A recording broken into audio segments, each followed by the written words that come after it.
एक बंद कमरे में एक फ्रीजर का दरवाजा खुलता है, अंदर से ठंडी भाप उठती है और उस भाप के पीछे पड़ा है एक छोटा सा भेड़िया का बच्चा। उसकी फर अभी भी मुलायम है, आंखों की पलकें अभी भी वही हैं और नाक ऐसी लगती है जैसे अभी फड़फड़ाएगी। एक पल के लिए लगता है कि जैसे बस ये सो रही हो, लेकिन ये बच्चा अपनी आखिरी सांस लगभग 57,000 साल पहले ले चुका था।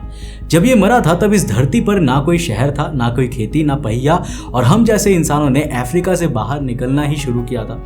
फिर भी आज वैज्ञानिक इसके चेहरे को छू सकते हैं, इसकी व्हिस्कर्स गिन सकते हैं, माइक्रोस्कोप से इसकी जीभ के छोटे छोटे दाने देख सकते हैं। ये कोई हड्डियों का ढांचा नहीं है, ये एक पूरा का पूरा जानवर है, अपनी मौत के ठीक उसी पल में जमा हुआ। ऐसा इस धरती के सबसे ठंडे कोनों में ही संभव है, साइबेरिया और कनाडा की जमी हुई जमीन के नीचे, जिसे परमाफ्रॉस्ट कहा जाता है। आज हम ऐसे ही 6 जानवरों की कहानी देखेंगे जिनकी मौत अपने आप में एक अनसुलझी पहेली है, और इनमें से एक ऐसा जीव भी है जो 46,000 साल बर्फ में रहने के बाद दोबारा जीवित हो उठा है। लेकिन उस तक पहुंचने से पहले चलो लौटते हैं उसी भेड़िए के बच्चे के पास। सो हेलो गाइस, मैं हूं कौशिक और चलिए शुरू करते हैं एक और नए एपिसोड को।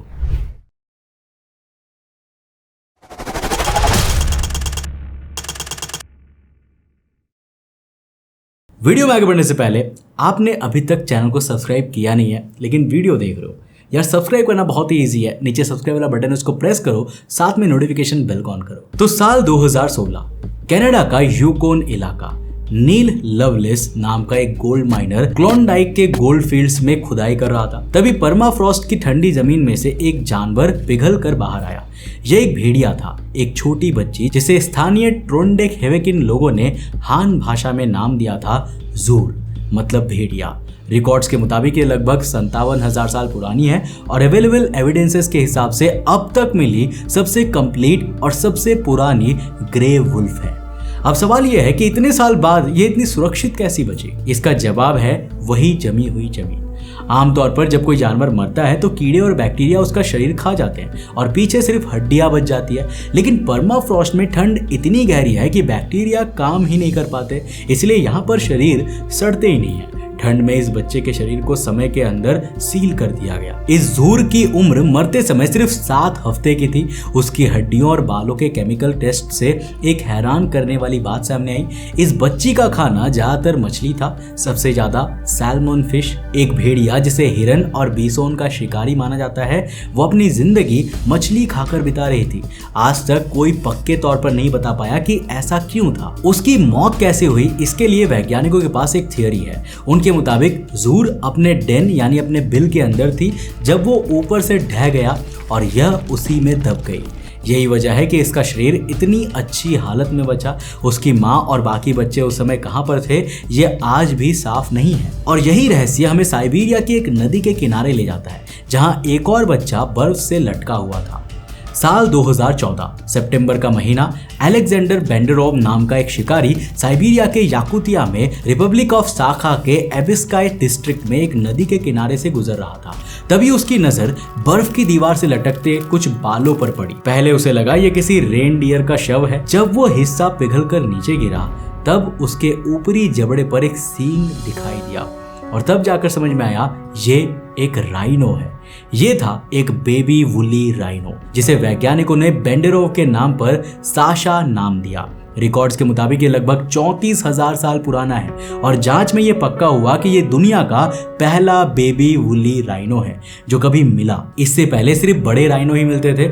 इसकी उम्र मरते समय लगभग 18 महीने की थी। एक दिलचस्प बात यह है कि साशा नाम रशिया में लड़के और लड़की दोनों के लिए चलता है और ये नाम ठीक बैठा क्योंकि आज तक वैज्ञानिक ये भी पक्का नहीं कर पाए कि ये नर था या मादा। वैज्ञानिकों को लगा था कि इतने पुराने जानवर की फर पूरी तरह सड़ चुकी होंगी, लेकिन साशा का कोट अभी भी मोटा, मुलायम और हल्के सुनहरे रंग का था। नीचे वो घनी परत भी सुरक्षित थी जो उसे ठंड से बचाती थी। इससे पहले वुली राइनो पर इतनी घनी फर का अंदाजा सिर्फ पुरानी केव पेंटिंग से लगाया जाता था। साशा ने पहली बार इसे साबित किया। इसकी मौत कैसे हुई, इसके लिए एक थियरी ये है कि यह पानी में डूब गया हो, लेकिन ये पक्का नहीं है। उसकी आंख, कान, नाक और होंठ तक बचे हुए। पूरे इतिहास में इंसानों ने किसी वुली राइनो के बच्चे का चेहरा सिर्फ यही देखा है, एक ऐसी प्रजाति का जो कभी इस धरती पर हर तरफ घूमती थी और इन फ्रोजन बॉडीज को देखकर एक बात समझ में आती है, अननोन जगहों में सिर्फ क्यूरियोसिटी काफी नहीं होती।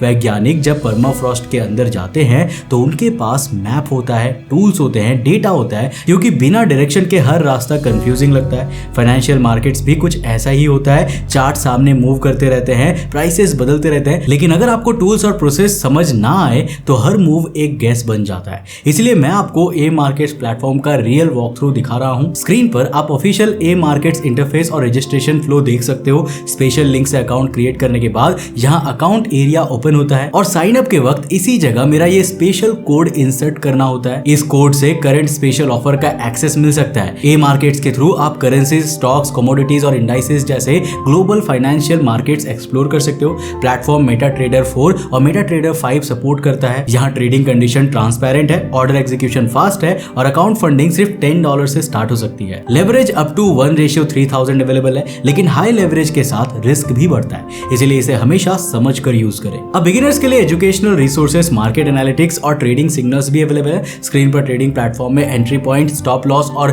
टेक प्रॉफिट लेवल्स क्लियरली दिखते हैं, जिससे डिसीजन ज्यादा स्ट्रक्चर्ड फील होता है। एलिजिबल यूजर्स स्पेशल कोड से रजिस्टर करके अकाउंट फंड करने और अपना प्रीवियस ट्रेडिंग स्टेटमेंट सबमिट करने पर स्टार्टिंग बैलेंस में एक्स्ट्रा 20% स्पेशल ऑफर पा सकते हैं। फुल एलिजिबिलिटी और कंडीशंस डिस्क्रिप्शन में दी गई है। A markets website, Apple app store और गूगल प्ले के लिंक डिस्क्रिप्शन और पिन कमेंट में दिए हुए हैं। इसी के साथ आप इस QR कोड को भी स्कैन करके ए मार्केट्स को डाउनलोड कर सकते हो। स्पेशल लिंक से अकाउंट ओपन करना और मेरा ये कोड एंटर करना मत भूलना। तो अब अगर शाशा का इतना सेफ मिला तो मैं हैरान कर रहा है, तो अगला फ्रोजन एनिमल और भी डिस्टर्बिंग है, क्योंकि उसके शरीर पर मिले निशान बताते हैं कि उसकी मौत के आसपास इंसान भी मौजूद थे। तो ये है यूका, अब तक की सबसे अच्छी हालत में मिली वूली मैमथ। इसे साल 2010 में साइबेरिया के लाप्तेव सी के किनारे टस्क हंटर्स ने खोदा था। रिकॉर्ड्स के मुताबिक ये लगभग 39,000 साल पुराना है और मरते समय एक छोटा बच्चा मैमथ थी, जिसकी लाल भूरी फर आज भी उसके खाल से चिपकी हुई है। इसकी फर, सूंड और शरीर का ज्यादातर नरम हिस्सा आज भी सुरक्षित है, लेकिन वैज्ञानिकों की नजर जब इसकी खाल के निशानों पर पड़ी तो माहौल बदल गया। उसके शरीर पर ऐसे कट मार्क्स थे जो देखने में इंसानी हथियारों से लगते थे। अगर ये सच है तो इसका मतलब है कि 39,000 साल पहले इंसान इस ठंडी आर्कटिक तक पहुंच चुके थे। हालांकि ये निशान पक्के तौर पर इंसानी ही हैं, इस पर रिसर्च अभी जारी है। उसकी खोपड़ी पर एक बड़े पंजे का निशान भी मिला है, जैसे किसी केव लायन ने इस पर हमला किया हो। अब यहाँ पर एक बड़ी गलतफहमी साफ करना जरूरी है। इंटरनेट पर कई जगह कहा जाता है कि यूका के शरीर से बहता हुआ खून निकला। अवेलेबल एविडेंस के हिसाब से ये गलत है। असल में वैज्ञानिकों को उससे भी खास चीज मिली है, अब तक का सबसे पुराना आरएनए जो 39,000 साल बाद भी यूका की मांसपेशियों से बचा हुआ था। आरएनए वो चीज है जो बताती है कि मरते समय शरीर के अंदर कौन सा जीन्स काम कर रहे थे, और इस आरएनए ने एक डरावनी बात बताई कि मौत के आखिरी पल में यूका की मांसपेशियां भारी स्ट्रेस में थी। हो सकता है उसका पीछा किसी शिकारी ने किया हो या वो किसी दलदल में फंसकर निकलने की कोशिश कर रही हो। इसी स्टडी ने साल 2025 में एक पुरानी गलती भी सुधारी। सालों तक यूका को मादा समझा गया था, लेकिन उसके डीएनए और आरएनए ने पक्का किया कि यूका असल में एक नर मैमथ था। अब सबसे बड़ा सवाल, क्या इसे वापस जीवित किया जा सकता है? एक एक्सपेरिमेंट में वैज्ञानिकों ने मैमथ की सेल का न्यूक्लियस एक चूहे के अंडे में डाला और उसमें हल्की सी बायोलॉजिकल एक्टिविटी दिखाई दी, लेकिन सेल कभी बढ़ ही नहीं पाई। इसलिए यह साफ समझ लेना चाहिए कि मैमथ को वापस लाना फिलहाल सिर्फ एक थियरी है, एक कोशिश है, हकीकत नहीं है। लेकिन यूका की खोपड़ी पर मिले वो पंजे के निशान हमें उस शिकारी की तरफ ले जाते हैं जिसके अपने बच्चे भी बर्फ में सोते हुए मिले। इसी एबास्काई डिस्ट्रिक्ट में टस्क हंटर्स को केव लायन के 2 बच्चे मिले।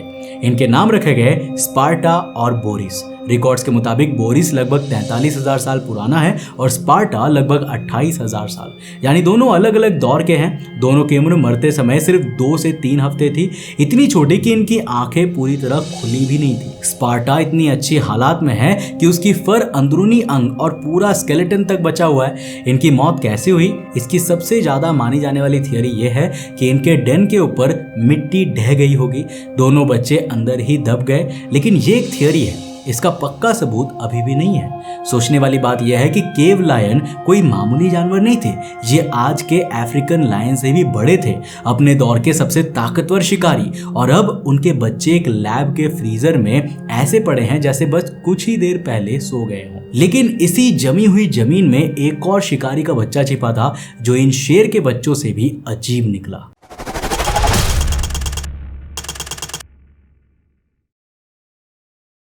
तो साल 2020 इसी याकुतिया के इलाके में बाद्यारिखा नदी के पास पर्माफ्रॉस्ट से एक ऐसा बच्चा निकला जो आज की किसी भी बिल्ली जैसा नहीं दिखता। ये था एक सेबर टूथ कैट जिसकी प्रजाति का नाम है होमोथेरियम लैटिडेंस। रिकॉर्ड्स के मुताबिक ये लगभग 35,000 साल पुराना है। इसका पूरा शरीर नहीं मिला, सिर्फ सिर, आगे का धड़ और आगे के पंजे, और इन पर लगभग 2 से 3 सेंटीमीटर लंबी गहरी भूरी फर आज भी मौजूद है। जब वैज्ञानिकों ने इसका सिटी स्कैन किया तो अंदर का चेहरा किसी भी जीवित जानवर से मेल नहीं खाता था। इसे एक 3 हफ्ते के आज के लायन कब से कंपेयर किया गया और फर्क साफ था। इसका मुंह बहुत बड़ा है, कान छोटे और गोल, गर्दन मोटी और ताकतवर और आगे के पंजे लंबे। इसके मशहूर सेबर दांत अभी मसूड़ों के अंदर ही थे, निकले नहीं थे। रिसर्च पेपर के मुताबिक ये इंसानी इतिहास में पहली बार है जब किसी ऐसे विलुप्त जानवर का असली चेहरा देखा गया जिसका आज की दुनिया में कोई मिलता जुलता जानवर है ही नहीं। अब इससे पहले हम सिर्फ हड्डियों से अंदाजा लगाते थे कि होमोथेरियम कैसा दिखता होगा। अब पहली बार हमने उसकी असली फर, उसका रंग और उसका चेहरा देखा। लेकिन इसका बाकी शरीर कहाँ गया और इसकी मौत कैसे हुई, ये आज भी एक रहस्य है। अब तक हमने जितने भी जानवर देखे वो सब मर चुके थे, लेकिन आखिरी कहानी इन सब से अलग है क्योंकि वो अभी भी जीवित है। साल 2018 अनास्तासिया शैटिलोविक नाम की एक वैज्ञानिक अपनी लैब में साइबेरिया की जमी हुई मिट्टी के पुराने नमूनों पर काम कर रही थी। ये मिट्टी कोलाइमा नदी के इलाके में डुवानी यार नाम की जगह से जमीन से काफी नीचे एक पुराने बिल के अंदर से आई थी। वो इस जमी हुई मिट्टी में थोड़ा सा पानी डालती है और तभी कुछ ऐसा होता है जिस पर यकीन करना मुश्किल है। मिट्टी हिलने लगती है। उस मिट्टी के अंदर सूक्ष्म कीड़े थे, राउंड वॉर्म्स, जो रिकॉर्ड्स के मुताबिक लगभग 46,000 साल से जमे हुए थे। ये कीड़े एक खास हालत में थे जिसे क्रिप्टोबायोसिस कहा जाता है, एक तरह की गहरी नींद जहां शरीर की सारी क्रियाएं लगभग रुक जाती है, ना पूरी तरह मौत ना जिंदगी, बस एक ठहराव।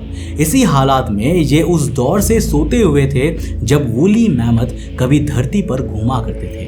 पानी मिलते ही कुछ ही घंटों में ये कीड़े हिलने लगे, खाने लगे और थोड़ी देर बाद अपने बच्चे पैदा करने लगे। क्योंकि इस प्रजाति को बच्चे पैदा करने के लिए साथी की जरूरत नहीं थी। जांच में ये पता चला कि ये एक बिल्कुल नई प्रजाति है, पेनाग्रोलैमियस कोलिमेंसिस। 46,000 साल बर्फ में रहने के बाद भी इन पर कोई बुरा असर नहीं पड़ा था और यही अब तक जानलेवा नींद से जागने वाली सबसे पुरानी मल्टी सेल्यूलर लाइफ मानी जाती है।